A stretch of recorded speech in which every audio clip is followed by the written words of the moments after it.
Écoutez-moi bien. La plus grande tragédie de la vie, ce n'est pas de mourir. La plus grande tragédie, c'est de vivre sans savoir pourquoi vous êtes né.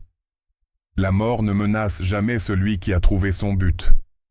Regardez autour de vous, pourquoi portez-vous l'identité des autres? Pourquoi portez-vous des noms de marque alors que vous ignorez votre propre valeur? Le temps ne vous appartient pas, c'est un cadeau qui vous rend comptable devant Dieu.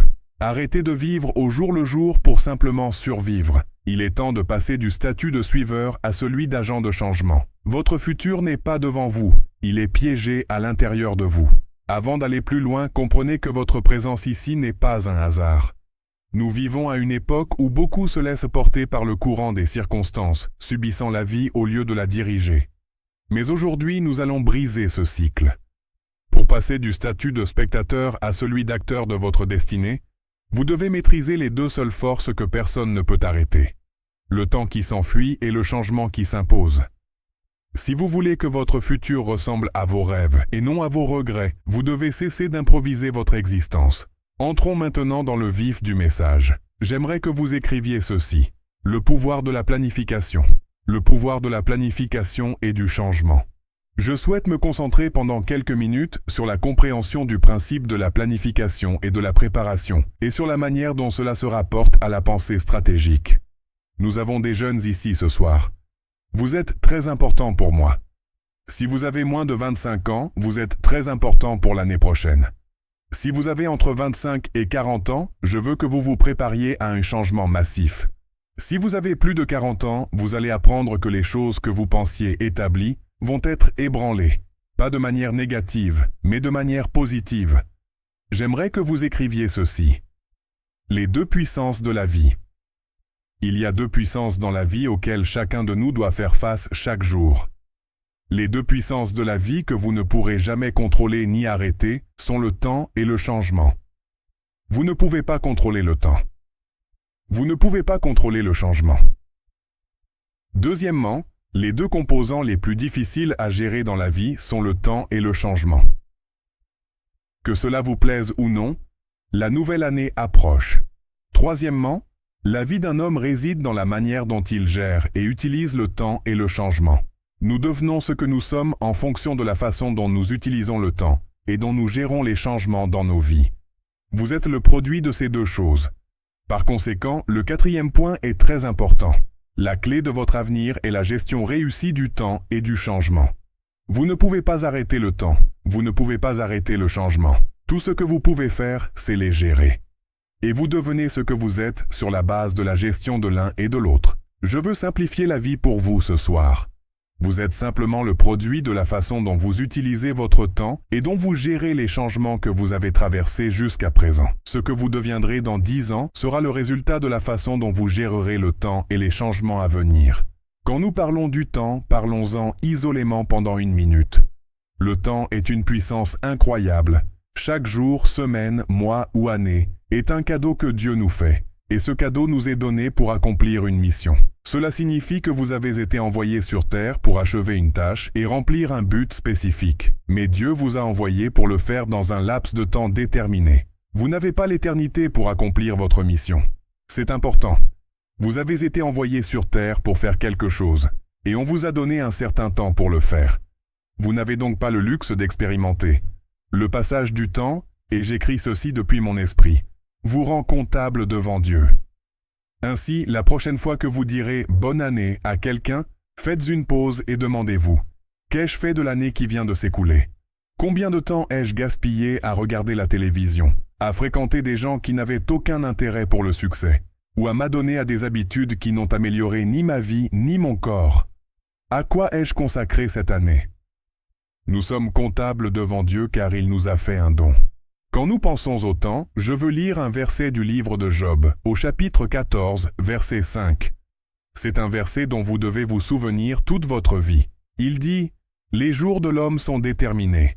Cela signifie que vous ne décidez pas de la durée de votre vie. Votre vie est sous chronomètre.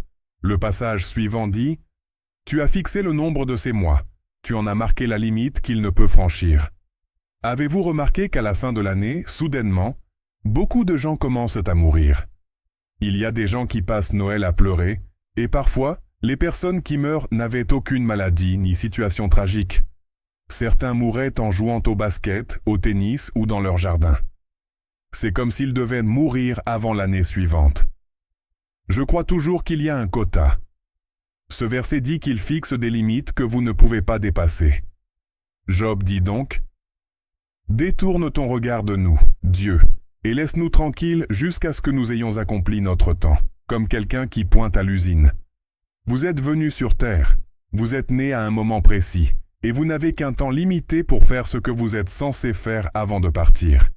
Et laissez-moi vous dire ceci, être vieux ne signifie pas que vous êtes béni. Car si être vieux signifiait être béni par Dieu, alors Jésus aurait été maudit, puisqu'il est mort à 33 ans. Pourtant, il n'est pas mort malade. Il a utilisé ces mots. Tout est accompli. Il est mort parce qu'il avait achevé sa mission dans le temps imparti.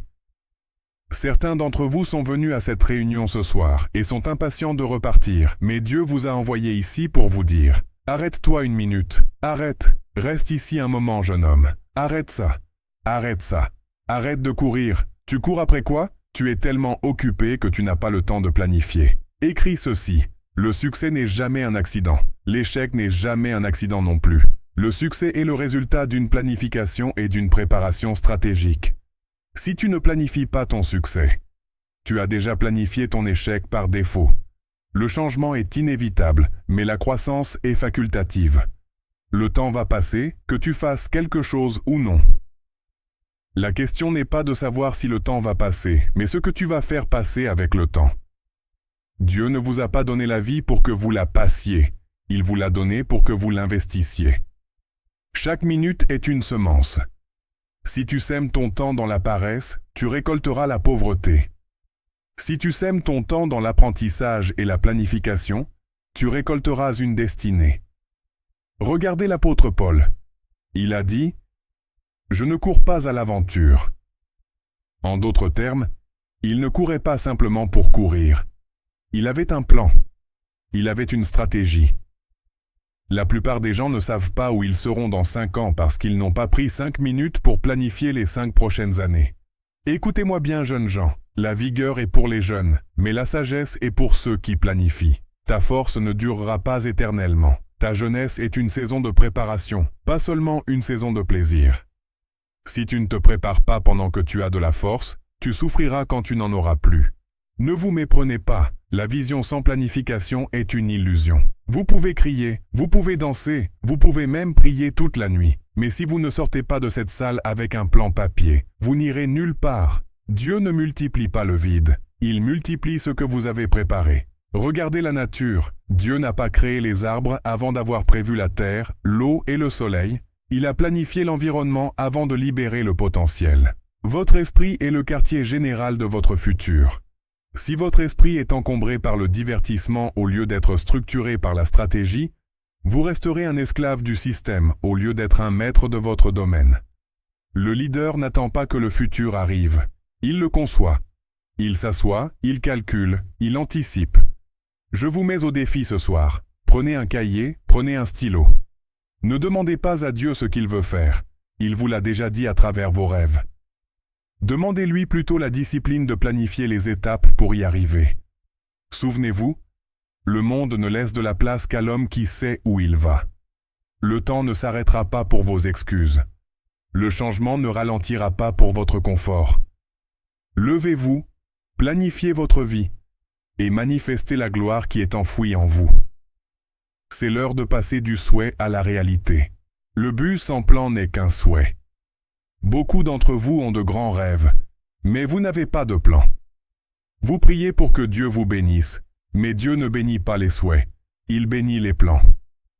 La Bible dit « Les projets de l'homme diligent mènent à l'abondance. » La diligence demande de la planification. Je veux que vous réfléchissiez à ceci. Si Dieu vous appelait aujourd'hui, pourriez-vous dire, comme Jésus, « Tout est accompli » ou diriez-vous simplement « J'ai fini mon temps » ? Il y a une différence entre finir sa vie et achever sa mission. Arrêtez de vivre au jour le jour. Commencez à vivre selon votre vision. Le changement arrive, préparez-vous. Le temps s'enfuit, gérez-le. C'est ainsi que vous deviendrez les leaders et les agents de changement que Dieu a prévu que vous soyez.